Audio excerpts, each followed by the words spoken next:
Speaking of bags of cash, Transition.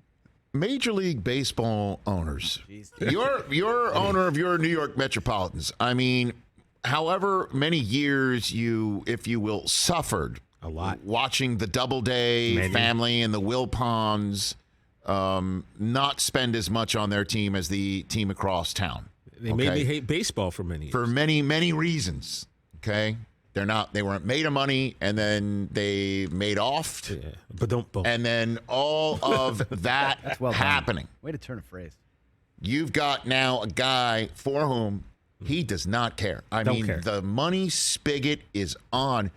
I read that the luxury tax bill for the Mets, meaning the amount of money he has to pay into the pot, the collective kitty of Major League Baseball based on the salary of the Mets being over a certain threshold.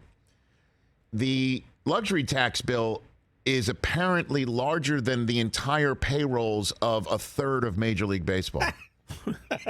Yeah, that'll push their payroll to something like $400 million. And they're not done. Like, he doesn't care. He just wants that piece of metal, and he wants it bad, and he's going to spend money on it.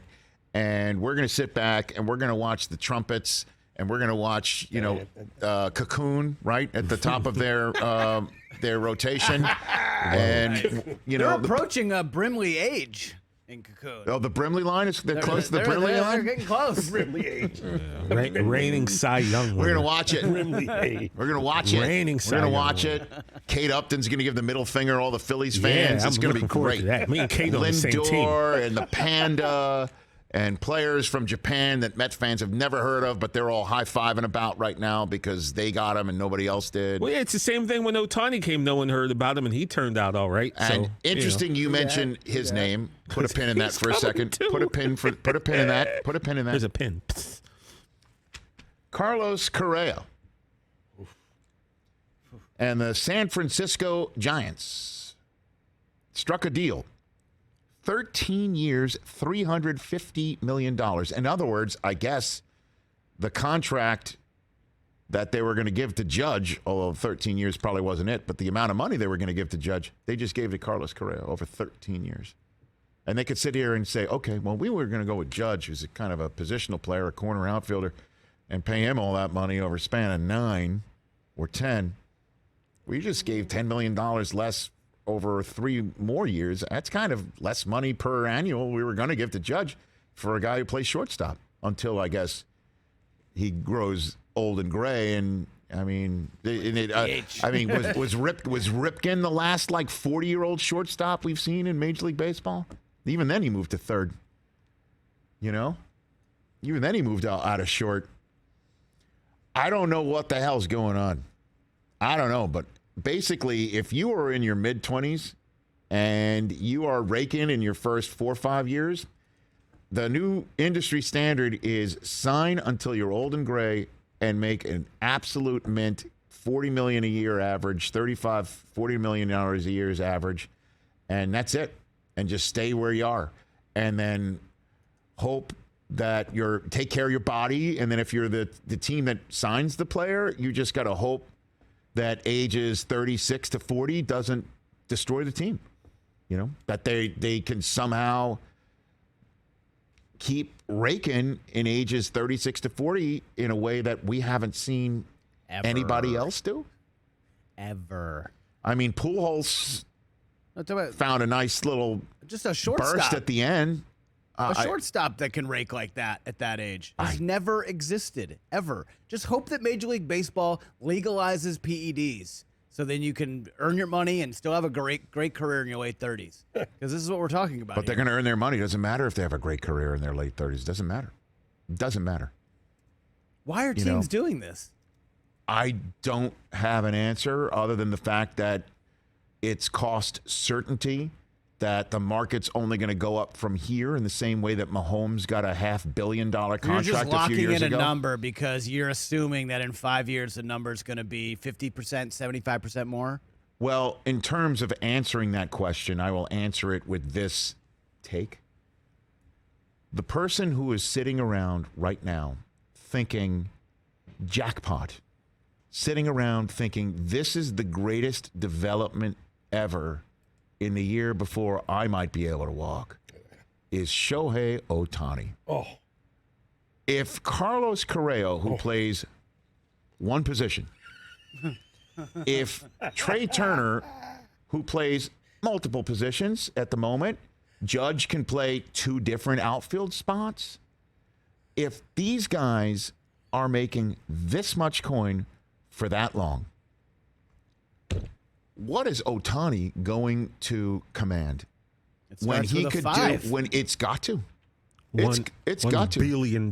It's got half a B. Half a B is the starting point. Has to be for negotiation. Has to be. And you could push back and say, yeah, well, how long are you going to pitch? Oof. And his answer will be, how old was the reigning American League Cy Young Award winner?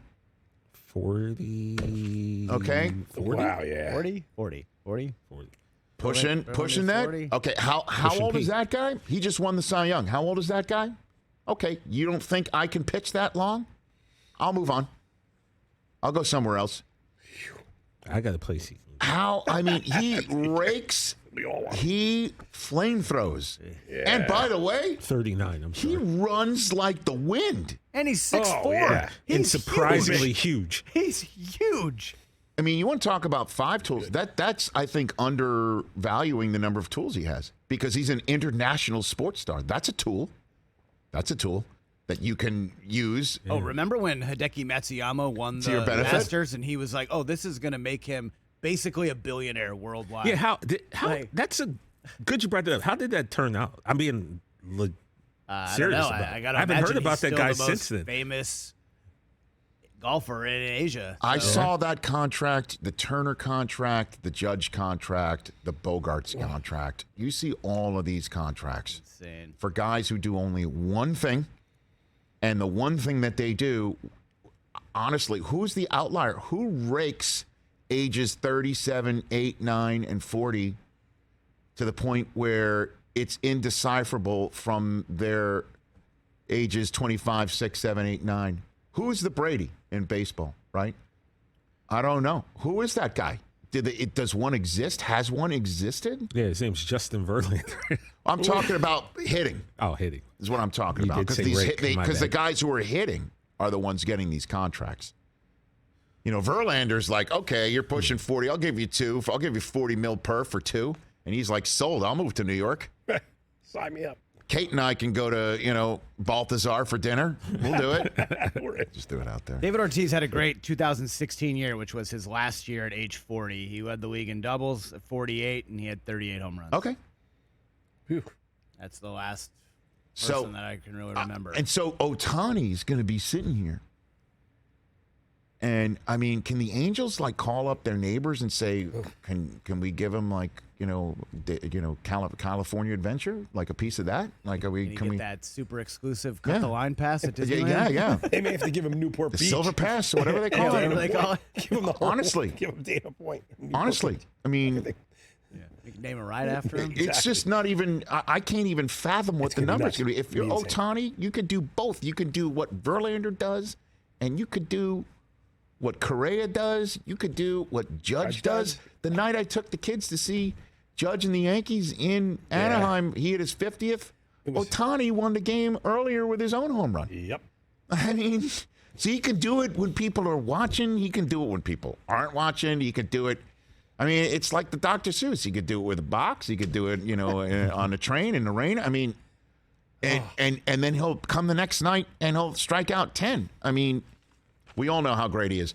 I'm seeing these numbers. Whoever is in the same way that the Bengals just sold their stadium naming rights for the first time this year, and people are like, wow, why would Mike Brown suddenly do that for the first time? Well, who's he got to pay coming up at the end of this year? I mean, the Angels are up for sale, and this is really interesting on where that's going to go. They better find the same type individual who owns the Padres and the Mets, who are like, I got a hedge fund, and I got a bunch of money that I've got earmarked for flushing down the toilet, and instead of flushing it down the toilet, I want to buy a baseball team and win the World Series.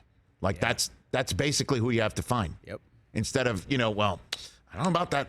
We got to reset for the luxury tax this year. We got to reset. You mean like my team? Your team, apparently that's what I was told that one of the reasons why the Padres are going so nuts right now in free agency is they know the Dodgers, or they're sensing, or they believe the Dodgers are going to have a reset this year. That they want to reset to go back underneath the luxury tax for this year and beyond, or for the next several years. Save up for Ohtani. Right. So they're going to go haywire in the next year and future years. Right. Ohtani. Yeah. And they're like, okay, we're going for it now. We just beat them in last year's playoffs. We're going to win. We're going to win now. Like, this is the sort of nuttiness that's happening right now. But your owner, sir, your team's owner, he does not care. He does not care. How much is he worth, Chris?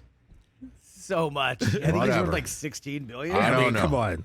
To use a phrase from the world in which apparently he was $26.1 billion. Yeah, okay. Apparently did not base a character on him. I am not uncertain. Yeah, exactly. That this guy does not care about a single dollar or cent and just wants to be the king of New York and stroll around town and say, I was the one who made the Mets. What's the ROI on the Mets winning the World Series? I mean, you can't put a price on that. Well, it's priceless. It's You not. know? It is priceless. He's spending this money knowing he's not going to make it back. Yeah. He's not going to make it back. You know what he's doing, Rich? He's making me happy, and I appreciate that. Braves currently, Mets Mets currently 10-1 to win the World Let's put a Series. 100 on it, Brockman. Let's go. This is crazy. I may have to baseball. But I'll tell you what. Padres 14. That's what Susie says. Shohei the money. That's, I have a feeling he's coming, man. And he's got to be looking at this stuff. Field. Yankees, Mets, everybody else will say, screw the luxury tax. Pay Screw that it. man his money. Yeah, when he comes up, and the Angels, they better, whatever they need to do, they better save their pennies right now. It's one more year. This is next happening year, after isn't it? next season. Right, I think it's next year. He signed 1 year, right? Oh, man. Oh, this is it. Oh, could you imagine? I mean, it's nuts. We ain't getting him. How do you know that? There's no way. How do you know that? Rich, You don't know that. If he goes to New York, he's going there. Why? Because I think he'll spend. We've got Judge. I don't think he. I know. There is no. I know. Let me just say this. I will say this, and then we'll take a break because I need to save the rest of my vim and vigor for Albert Breer. Let me just say this. Any owner that sits on a mint or has a mint or owns a jewel of the sport that has a chance at Shohei Ohtani and says, too much, can't afford it, won't afford your it team. because of the luxury tax that we're going to have to pay. And I understand these guys hate paying the luxury tax, and I understand why. And this is another reason why I'm surprised Steve Cohen, because then the bottom third of the league says, I'll just make my money off of you. I don't have to spend it. I don't have to compete with you. I don't want to compete with you. I'm not spending all that money to try and compete. I'll try and win with a plucky team. I'll try and be the A's. I'll try and be what the Orioles are doing right now. I'll try and be that team and try and knock you out because my team, hits the ball and runs and pitches well. I'll be that team. Okay, very good. You are making, by going over the tax, those owners wealthy because they'll just take their piece of the pie and not compete against you. And that's why a lot of owners don't want to go over the luxury tax. But for Shohei Ohtani, you need to put that away and you need to go for it. And if you don't, as you said, Chris, sell the team. Exactly. Get out of the sport. What are you doing? What are you doing? Yeah. And that's why Steve Cohen is changing the game. Steve Cohen's just basically saying, yeah, well, good. You do that. I'll do my thing. I'll overspend you. And we'll just see if it's the best team money can buy. Teams have spent $3 billion this offseason. Crazy. That's nuts. Ohtani's like, I'll take a third of that. I'm serious, by the way. He's going. I mean, I'll take a third of that over the span of my career. I'll take a third of that. It's going to be like that. Catch the Rich Eisen Show every single day on the Roku channel, 12 to 3 Eastern, for free.